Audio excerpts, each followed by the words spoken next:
Hello and welcome to Journey Lines, the podcast answering the question, how did they get there? I'm your host, Kim Minnick. Each episode, I invite a guest to complete a reflective exercise, plotting key moments of their life and career against a line of neutrality. Together, we explore the ups, downs, and everything in between on their journey.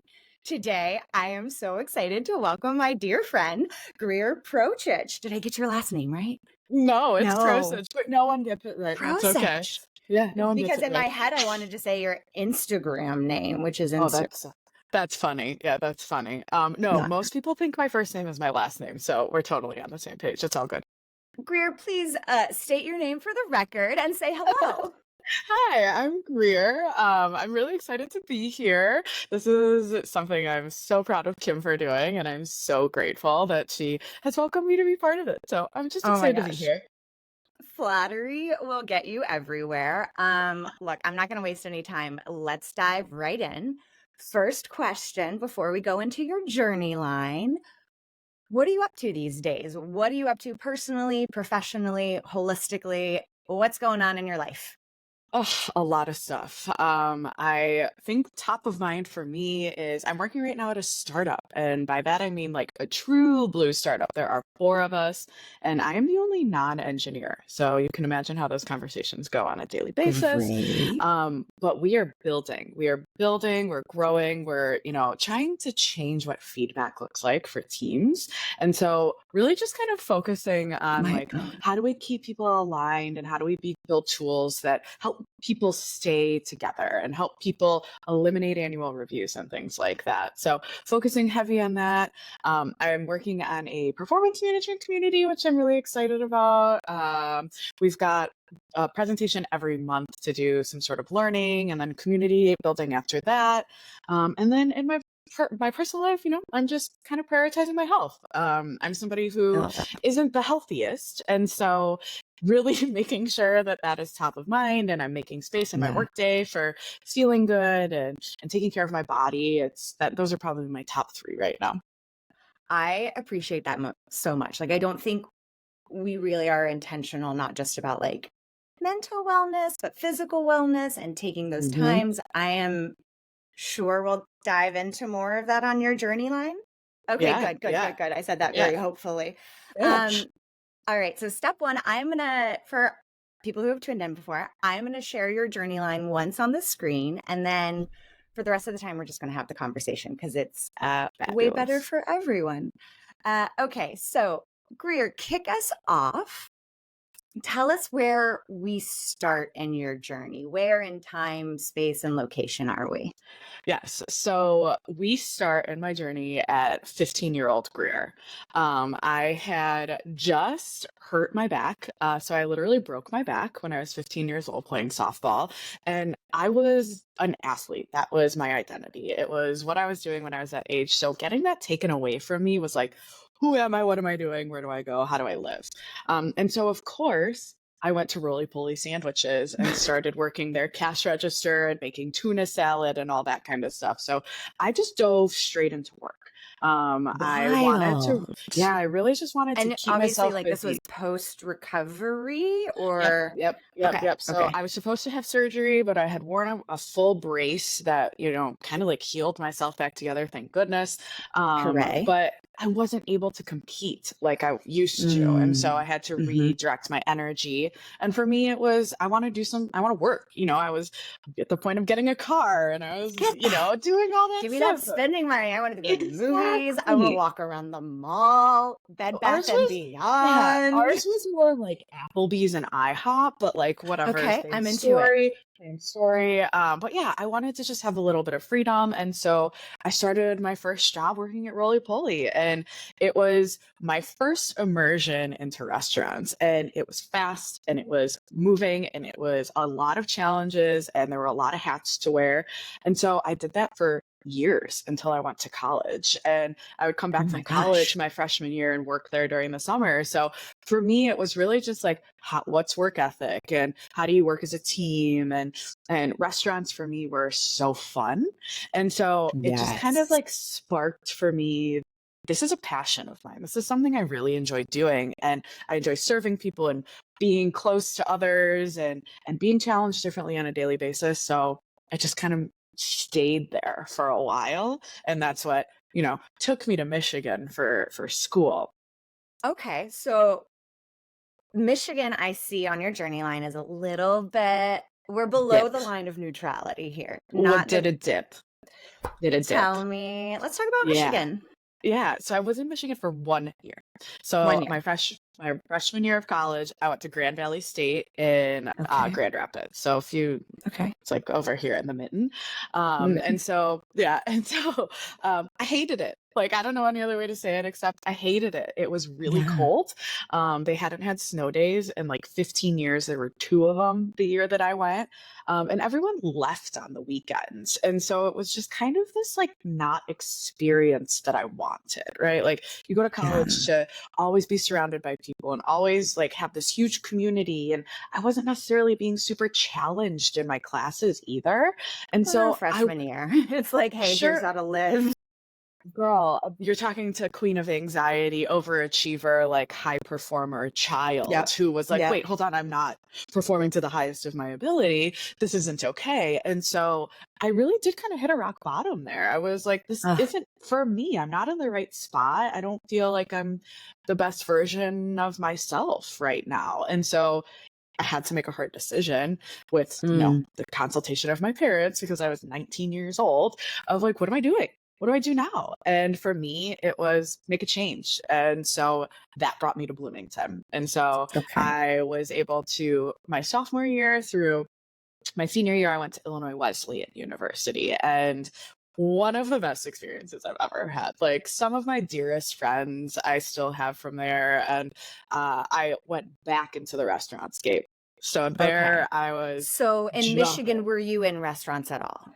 No, I had a work study No. job at school Okay. and I kind of stayed hospitality there. So my work study Mm. job was working for the football department where I was the person who was like touring possible recruits around the campus to like get them to come. You're like, I come was here. Grand yes, Rapids is great. I love it so much. I I'm love not it lying so through my much. teeth. I do not have an exit strategy. You should absolutely come here. Yes, you'll love it. I do not have an exit Yes.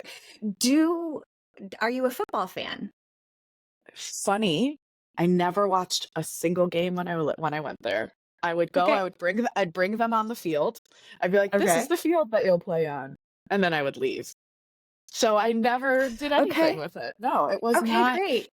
It was just like the bow on top of this isn't the right experience for you. You're not in the right spot. You don't know what you're doing. Like, do something else. Figure something out.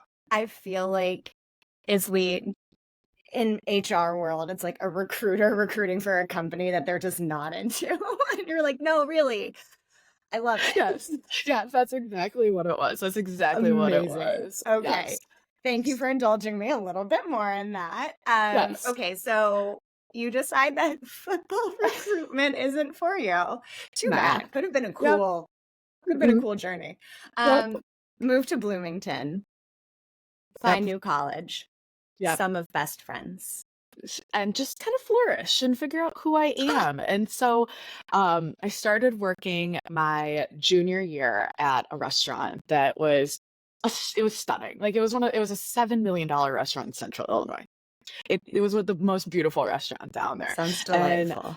yeah, it was stunning. And it was this transformative experience for me, if I'm being very honest with you.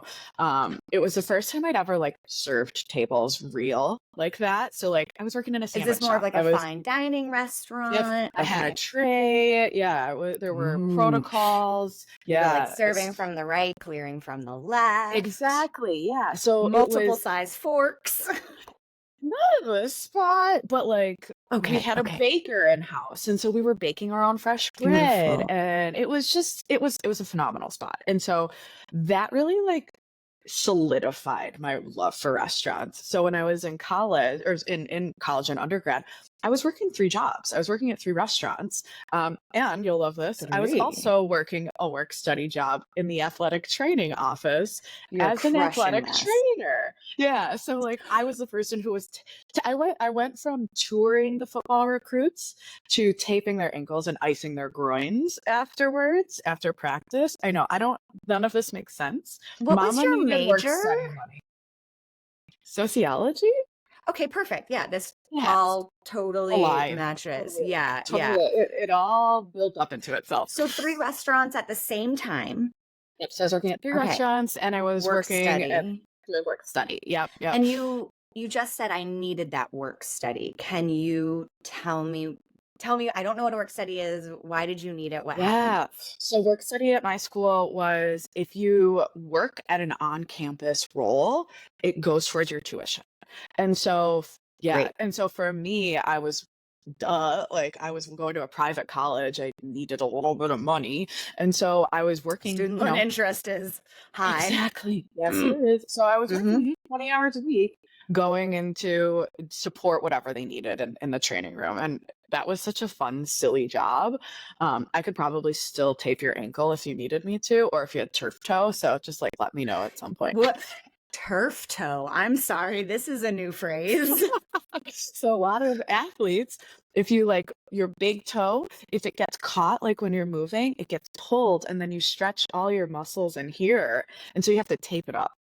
So it's literally just called turf toe because you strain your toe on the turf. Oh, they should do like toe pointing exercises, get that flexibility. Anyway, Yeah, I'm the football player's flexibility, all the right sentences.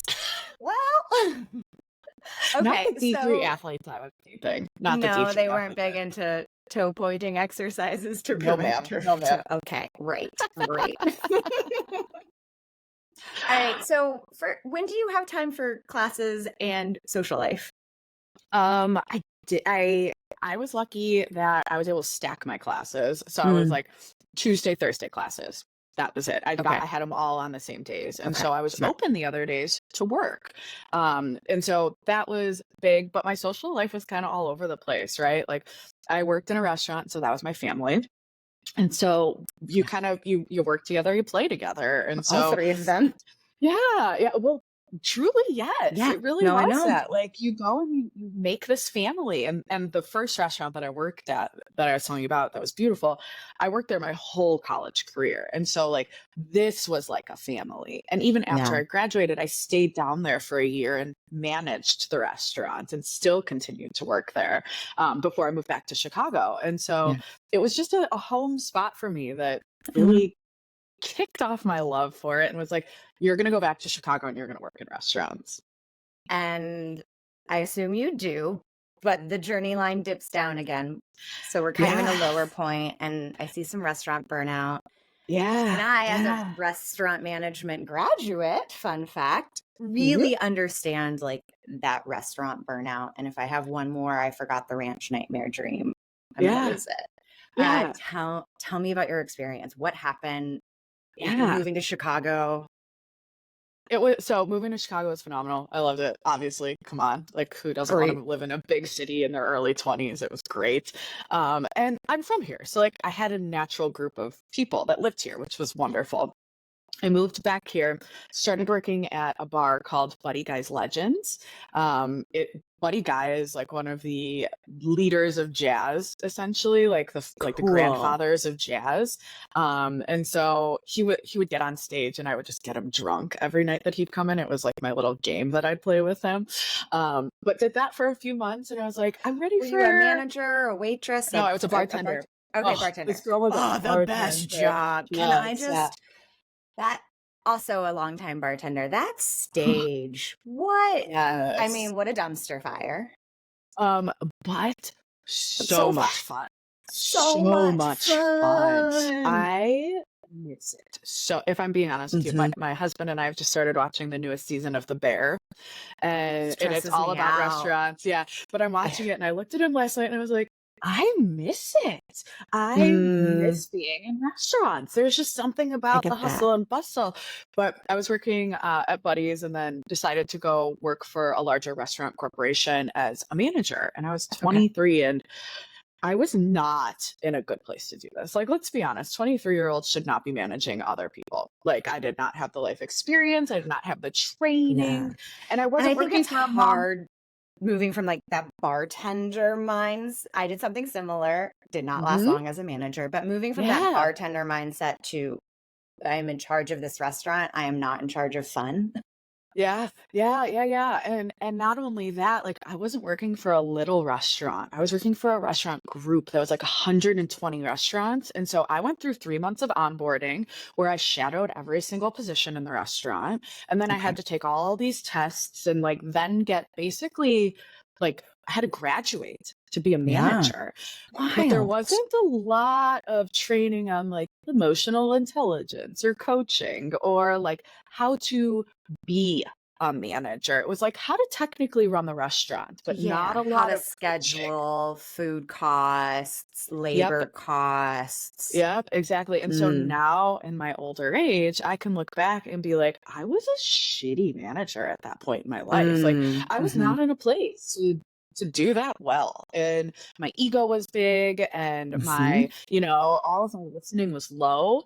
And so I wasn't taking the feedback and it was an attack when I would get it. And so like it just wasn't the right space for me. So I Yeah. had a couple of jobs after that. I moved a little bit more into sales of restaurants. So I was working for a few different restaurants doing private dining sales for them. And then I got the opportunity to So wait, private open dining sales, is that more like event sales or just like group exactly. sales and okay, Yep. large parties? Great. Yep, exactly. So like you go to a restaurant, you want a reservation of 8 or more, you were probably talking to me and I was probably Oh. getting a commission off of it. Ooh, So, take my yes. money, Greer. Exactly. Oh, Fun. I gladly did at that point in my life. I love that for you. I love that for you. But then I got Did to you a point. enjoy sales? I feel like some people are like, "Ooh, It was easy to me, if I'm being honest with you, but okay, I was like, "No, I don't like this." Like, okay.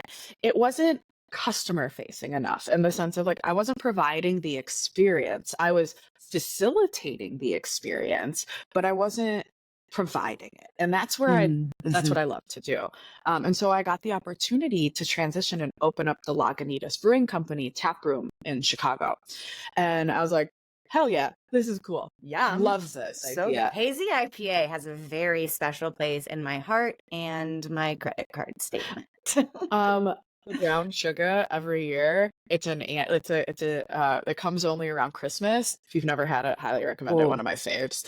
But for had those in states where legal, they also have some THC sparkling delights, which is lovely. oh, I didn't know that. And Mm. for people who don't drink, they also have non-alcoholic options, which I love. Yeah. And dogs. And dogs And everywhere, dogs. literally Okay. everywhere. Yes. So I opened up their tap room in Chicago and I worked opening day. I worked 20 hours on my feet and I just said, that's it. I can't do this anymore. Like, I'm done. I don't want to do this. My body can't do it. I'm exhausted. This is unsustainable. I can't. And so I Wild. left. I was done. I left. I was done. So, how much time did you spend prepping to open it? Like, what was the this was day one. This was like grand opening. This was soft Grand launch. Like, we grand opened and I left a month and a half later. I was done. I was tired. I was over it. I insane. had put my whole body and soul into this. Literally. And again, I am sick. I live with a disability. And so being on my feet for that much time is not good. And it takes my body a Mm. long time to recover. And so I took a step back and said, uh-oh, who am I? What am I doing? Where do I go now? Oh And so no, I just again. yeah, so I just picked up some bartending jobs. I was just Mm. doing like three bartending jobs at that point in time in Chicago, just kind of like cycling through Pay my them. rent, like low Pay my stress, rent, figure out my exactly. life. Figure out my life. And then that's when I was like, I'm going back to school. School is my Yeah. calling. I'm doing it. Like I nobody takes me seriously because I was a restaurant manager. Like that was just the reality of the situation. Nobody was I taking me seriously. I get that. And just like soft pause. You just talked about how literally, not maybe for you literally backbreaking, but it is like Mhm. really hard body, blood, Labor. sweat, tears, Yeah. hard labor. And operationally managing a restaurant is a wild game of Tetris and cost and figuring things out. And like to have that responsibility of a multi-million dollar business under you in your Yeah. young 20s. And then people are like, oh, you're just a restaurant manager. Like, Exactly. I Yeah. feed people, like, Yeah. I nourish people. Like, Yeah. it is Exactly. such a wildly underrespected role. Shout out It to all the is. restaurant managers out there. Thanks. Thanks for Totally agree. nourishing people. Yeah, absolutely. I totally agree. I totally agree. It's a specific skill set and we're all a little bit crazy, You but kind of gotta but be. that's what makes it fun. That's what makes it Before special. before we move into your like grad school life and move on from there, any wild stories from your restaurant life that just maybe one, or like any really big career learnings you took away from hospitality? Yes. Okay, I'll give you two. Okay. So the craziest story I had was when that one lady came into the restaurant, started eating jello off the salad bar with her fingers, and then Delightful. tried to punch me in the face, but ended up fish hooking me. No, her Yeah. fingers were in your mouth and the Fingers went in my mouth jello. and the jello. That's too Yeah. many Yeah. places for a stranger's There's too fingers. many places for strangers' fingers to be without consent. And so I hated that. Yep. At that same job, the valet totaled a car on my shift one time, which was also fun. Awesome. But my biggest takeaway, and this is from the large group that I worked at, is attention to detail. That's what Yeah. matters. That's what people remember. That is the lasting impression that you have with people. So Mm-hmm. pay attention to details. Don't just bullshit it. Don't just put it out for the sake of doing it. Do it Yeah. with intention, do it with meaning, and pay attention to the T's and the I's because that's what people are going to come back for. Okay. Thank you. Again, indulging me. This is all for me. Anything for you, So please. we hit the highest point on your journey, the grad school life, Mhm. uh, with a little sprinkle of maybe some magic and love in there. Tell me, where is grad school? What are we doing? Yeah, so I had a friend of mine who had gotten who had her master's in industrial and organizational psychology. For people who don't know what that is, it's business psych. I tell people I basically got my MBA in people instead of my Mm, MBA in finance. Like I like that's that. how I think about it. Yeah, I it's like just an that. easy way to think about how do people think and work and communicate, what are they motivated by and how do they learn? And I really wanted to focus on not having any more bad managers. So working in hospitality, I can name maybe one manager that I still think about how they were a good manager. I took away a lot of how I don't want to be a manager in hospitality, Yep. My so I list wanted was to go back short to too, school. of like great Yes, managers, short list. But again, very short. we're putting 23-year-olds in charge of these restaurants and wondering why. We are setting people up to fail. Right. And so I wanted to go back to school so that we weren't having any more bad managers. We were setting people up to succeed. I love And that. so I started to go to school in Chicago called, this is the mouthful of the mouthfuls, the Chicago School of Professional Psychology with my master's in industrial and organizational psychology. I know, like I have to take a breath before I say it. I love it. But it was an amazing program that showed me who I am. Like Oh, I grew into myself in that program more than any other experience I've had in my life. I have some of the most lifelong friends from that program. I have these friends, like one of my best girlfriends from that program. I tell her consistently that my friendship with her changed my life. She has opened my eyes to be more loving and accepting and be, understanding and just I am so grateful for the relationships that I got from my grad school career. But I also think that I was in a place where I was meant to be. and I was Mm. doing what I was meant to be doing.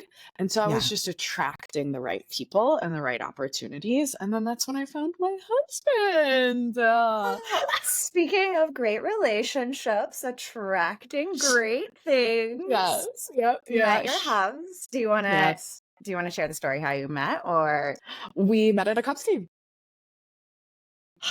I know, it's so hooray? exciting. It was so exciting. Yeah, we met at a Cubs game. Yeah, and I asked him out on our first date because I was like, this is somebody I want to know.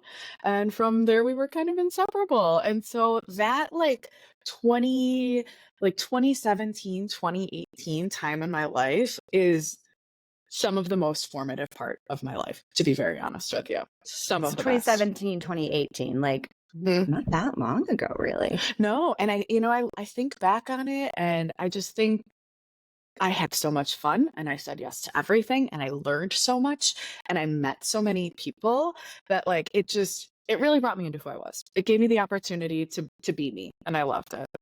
Did you continue working in restaurants during this time or were you only going to school? Yes, I was still working in restaurants. I Okay, was perfect. bartending a lot. But Yeah, yeah.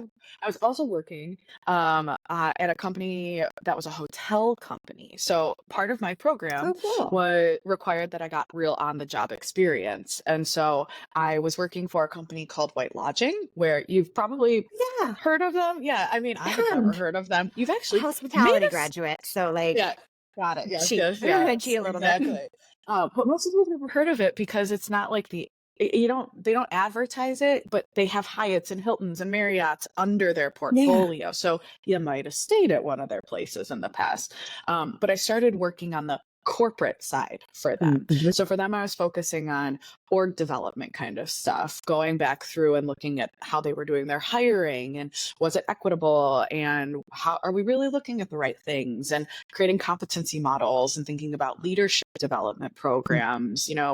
We did something around flash mentoring so that people had the opportunity to meet a Oh, bunch of people. So I cool. really, yeah, I got to spread my wings and apply what I was learning at this hospitality company that I was working at. And so I was able to in real time, it's like, oh, these are the concepts that we're going through. Oh, I That's can so cool. apply this or I can use this or hey, let's develop a motivation survey so that we can understand how our team members are individually motivated so that we can individualize their experience. So it was a really cool time to be able to immediately apply what I was doing and Like get you're feedback exploring on. the theory in real life. And I think from my master's Exactly. program, that was missing. We didn't get to partner with an organization. We talked a lot about it, but like Mhm. seeing what works and what doesn't in real time is Yeah, it was one of the biggest reasons that I took this program is because it had that immersive requirement in it. mm, So I was held accountable to doing that. amazing. I love it. So you Mhm. graduate, I graduate, crushed it. Congratulations. crushed it. Thank Uh, you. s- Still riding pretty high. And this is where our journey lines meet. Yes, You yes. move to San Francisco and you get your I first job in tech. did. I very much remember I do Amanda too. Maxidon connecting us and me like Yep, sitting in my apartment, like chatting with you on the phone, yep, like talking about yep, HR. yep, yep, Ah, yep. and then I you remember all of moved. that. I did, and it was the best. It was the first time that I'd lived really far from home. Yeah. So it was a challenge, and it was the first time I moved somewhere that I didn't really know anybody, and so the Or only how person I anything knew, worked. no, the only person I knew was Amanda, and so I was going out there, and my husband had previously lived there, so he had a good group of people, which was nice, right? He was Great. there for 4 years, and so he had a very, very big group of friends that we were able to kind of just move into, but it was hard. It was really Yeah. hard moving Yeah. somewhere away from family, into a brand new spot, living with my boyfriend for the first time ever living with a boyfriend. And I don't know Ooh. if you've ever been to San Adjustment. Francisco. Well, in San Francisco, houses are this big, and so you Mm-hmm. don't have a lot of Mm-hmm. private space, and you're on top of each other a lot, and so it was an adjustment. It was definitely a how we were very early in our relationship Yeah. even. So it was still like, how do we work? How do we work living together? I had just gotten a brand new job in tech for the first time. How do So I work in tech? how Like, do I that's work in tech? new. Man. Girl, that Ugh. was new. Yeah. Restaurants to tech, let me tell you, was Yeah. a I wild change. bet. Engineers, Different. different. Different. They're the chefs. They're the chefs of the organization. Oh my God. Genius. Genius. Yep. Okay, I'm in. They're I the chefs will. of the organization. They're a little I. bit crazy. You got to talk in their language. Sometimes you have to talk quiet. But if you listen, oh, Yes. they're going to tell you the truth. You're going to Yeah. learn a lot. Oh yeah. And if you Like, respect them and give and respect their yeah, expertise, like they're your biggest advocates. totally. I think people operations can really partner with our technical colleagues Mm-hmm. and like take a lot of their processes into account for our things like sprint planning, Oh yeah. retros, Oh yeah. sneak in a little bit of feedback in. Mm-hmm.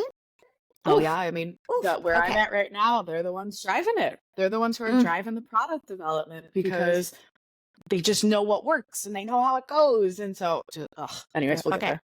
All We'll right, get we'll there. get there. We're good. So first job Yeah. in tech, Mm-hmm. living in Mm-hmm. SF, So tiny living, apartment, yeah, living in SF, learning how to you're thrive in a new place.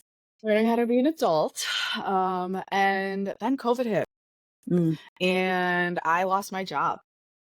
And rent in San Francisco is very expensive. And I'm sure that most of the people who would be listening to this podcast would know that when layoffs and kind of things happen, HR is the first to go. And so I was the first to go. yeah. And then they're not the ones that get hired when you make budget cuts. So because of COVID, they weren't rehiring people. So I was unemployed for 9 months. Oof, And yeah, that's during tough. that time, I was not comfortable staying in San Francisco. We were spending so much money on rent. We didn't know it was COVID. We didn't know what was going on. We Nobody couldn't leave the knew. house.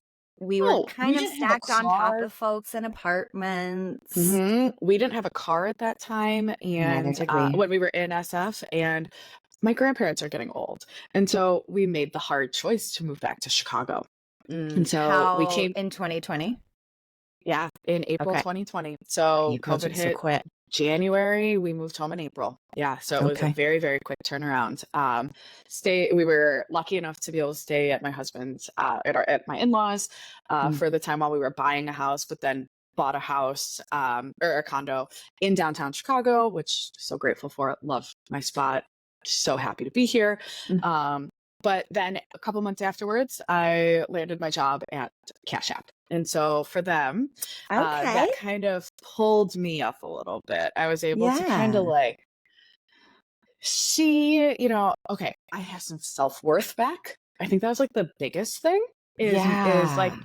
I hate how American self-worth is so attached to our jobs, but it's Oh, the we are reality so of good it. at that. We are, Yeah. for a long time, my identity was work. And Yeah. it, Yeah. Yeah, and so during that break time, I was actually putting together a resource. It's called "Hey White People News."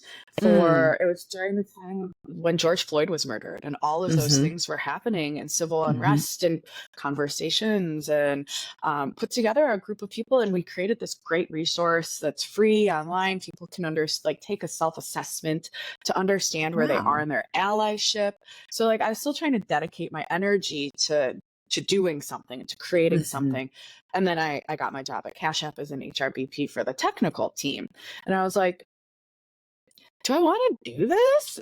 No, but like I have to do something and I have to get I my foot in have the to do door. something. I Yeah. think we are seeing like today kind of a lot of folks like, oh, I want to find the perfect job, but also like some careers are a little scary right now. Sometimes are a little scary. And like, Yeah. And bills don't stop. and bills don't stop. And like, Mm-mm.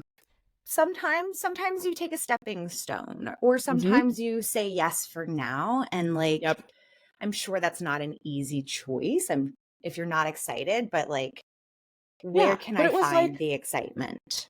and it was like, what could this grow into? This could grow Mm, into something. Like we could do mhm. something new and fun and all of that. So I worked as their HRBP for their technical team. So I was supporting a lot of people across the world.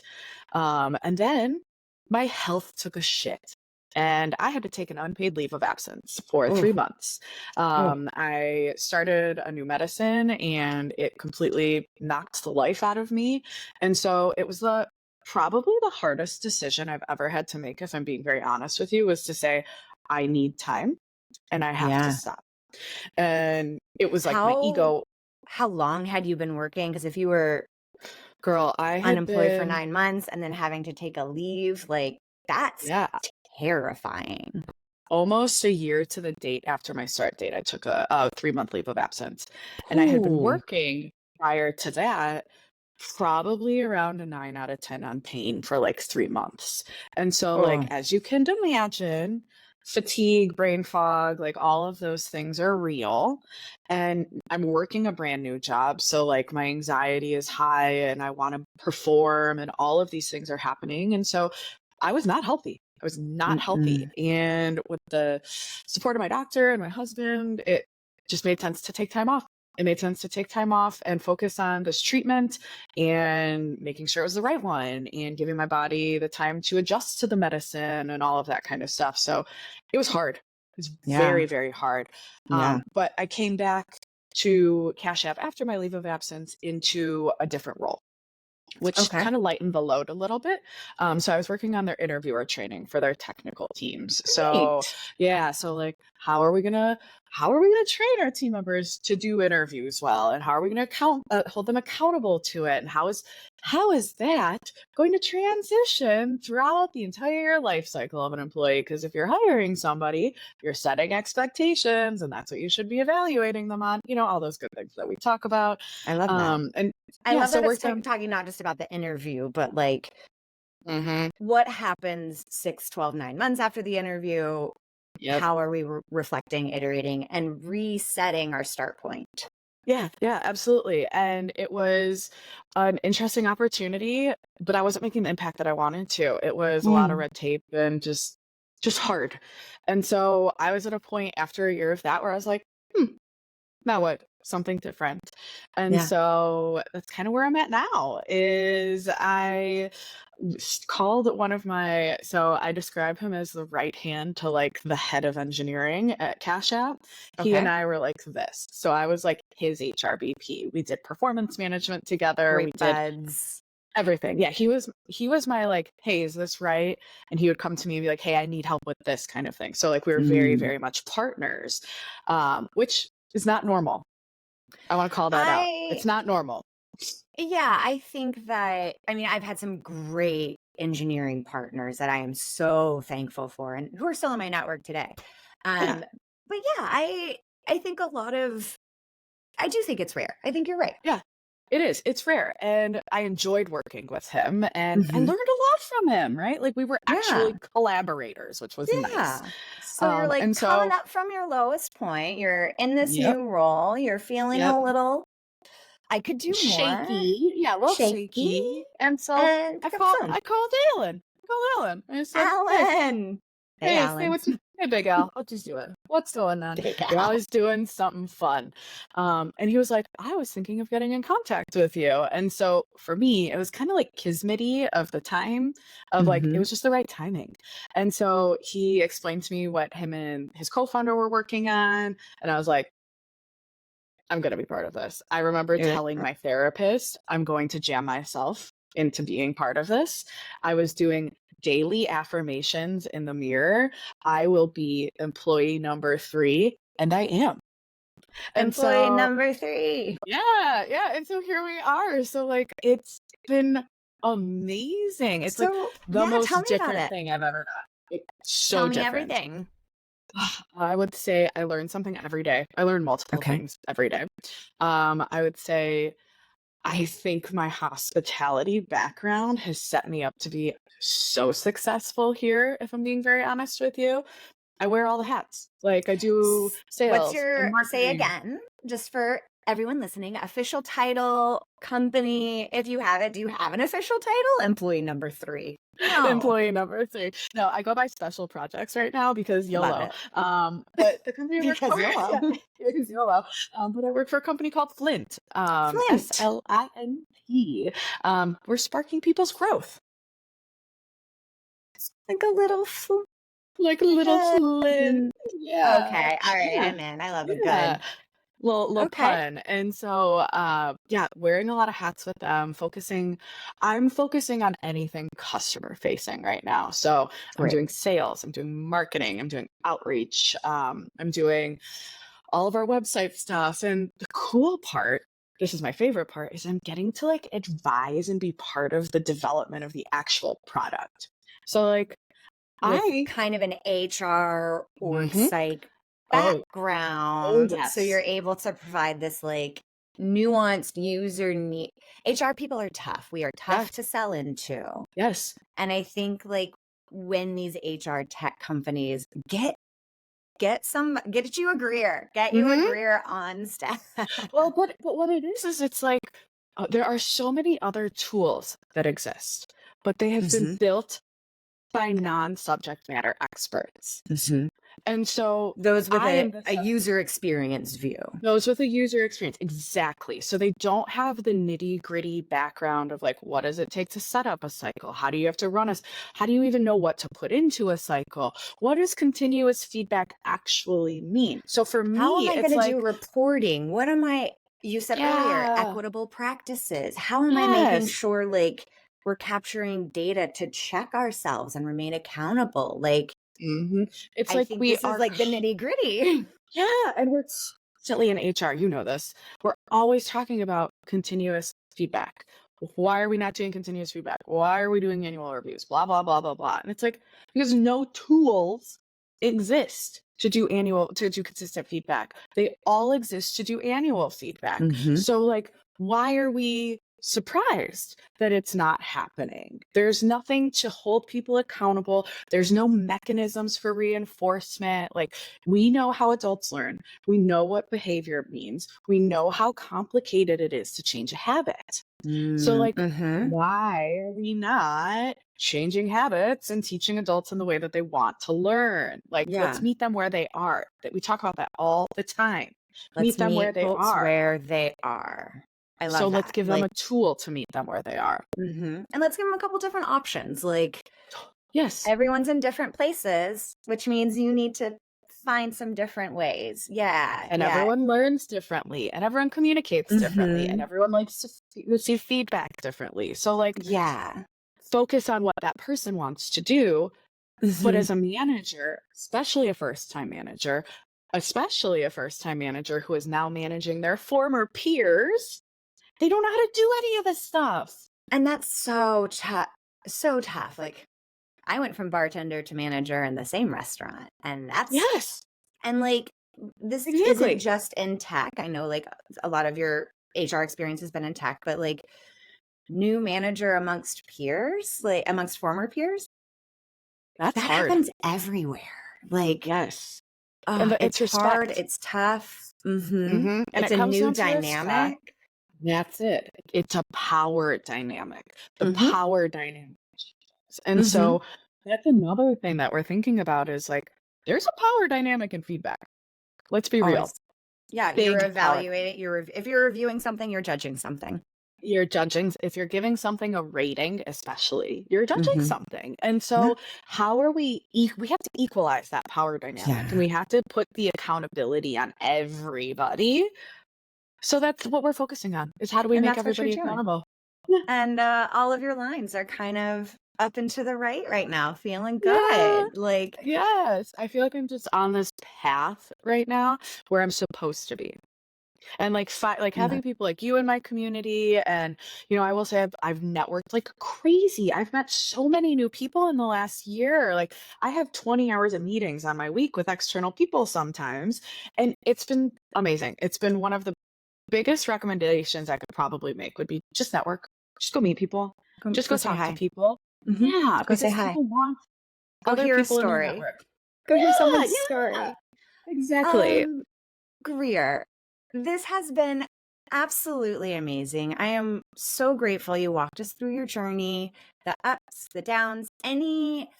As you look forward, uh, any final thoughts or any things you want to share or anything you're really excited about? I'm going to ask 17 questions at once because I'm a great interviewer. I Let's try love that that. again.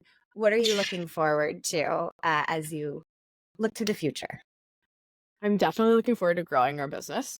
That's for sure. Yeah. I think we've come up with something that's impactful, and I think we've come up with something that can help small companies. So I'm really excited to like help smaller companies establish their culture and make it positive and impact workplace environments. So like I really just want to make people feel successful, and I feel like that's where we're going. We're focusing on that relationship and empowering the relationship between managers and team members. So excited for that. That I think would be number one. So excited. Any final thoughts, reflections, or any things you want to share as takeaways with the audience from your reflective journey? I will say I've had a weird fucking journey in my career. It makes no sense It's to perfect. anybody. Yeah. It's But perfect.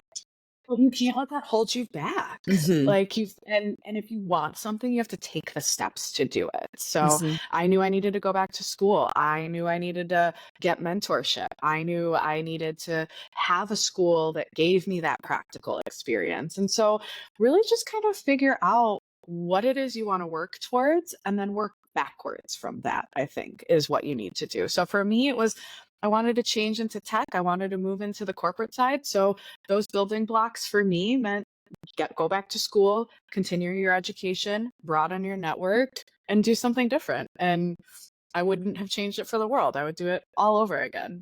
Maybe Uh, minus the statistics course. Never took one. I can't comment. Well, Oh, thank you so much for sharing your journey with us. Um, as for a reminder to our listeners, you can always check out Greer's Journey Line. It's linked below in the comments. And if you have someone's journey you would like to know about, reach out. Let me know. I'd love to hear it too. Thanks so much, everyone. Have a great day, and we will see you next time. thank you.